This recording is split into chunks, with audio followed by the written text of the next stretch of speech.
Hi, welcome to your first ever history lesson on Fort Travis, a piece of local history forgotten by time and history books alike. Fort Travis played an important role in our history, housing Jane Long, also known as the Mother of Texas, being used as a military post in three major wars, and as a beacon of hope for a small town community in crisis. Jane Long. Jane Long arrived in Port Bolivar in 1820. I assume that when she did, she walked along these grounds. Her husband, James, and his men stationed at then called Fort Las Casas, left rapidly to fight for Texas independence from Mexico. Jane soon found out she was pregnant with the couple's third child. The winter of that year was extremely cold, and Jane claimed she saw Galveston Bay freeze over. The guards meant to protect Jane and her family fled because they were exposed to the elements, but Jane refused to leave, so she could wait for James' return.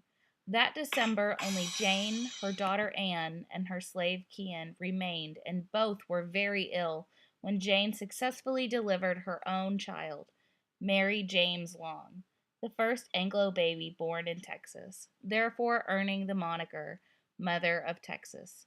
State Highway 87 in Bolivar is named for Long, along with a great honor, the Jane Long Festival, hosted at Fort Travis annually in October. Step back in time by stepping inside a World War II coastal battery.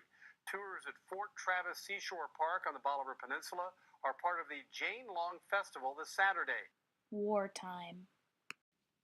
According to the Texas State Historical Association, Battery Kimball, named after Major Edwin R. Kimball, who died in 1918 during World War I, was built to look like a hill from the Gulf of Mexico and finished construction in 1925.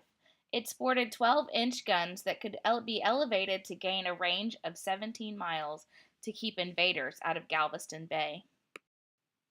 The TSHA details how federal construction began in 1890. Construction on Battery Davis was completed in 1898. Originally, there were 27 buildings on the ground at Fort Travis, but most have been demolished in the time since. Battery Davis has been occupied in World War I, World War II, and the Civil War. Fortifications were added to the fort during the Civil War, but none of the additions still stand today. A beacon of light. For anyone who lives on the Third Coast, hurricanes from the Gulf of Mexico are just a fact of life. They come and they demolish. The fort, however, has been utilized in almost every hurricane as a refuge. The Great Storm or Storm of 1900 wrecked the small peninsula, and many lost their lives. But some made it to the fort and the lighthouse and were able to ride out the storm.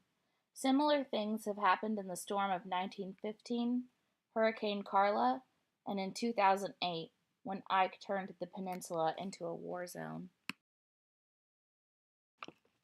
6,000 people are estimated to have died in Galveston in the storm of 1900, but over 125 people were saved in the Port Bolivar lighthouse that sits across from the fort. After talking about Jane Long, wartime, and the light at the end of the tunnel, I hope you learned a little something extra about Bolivar that you didn't know before. So come visit sometime.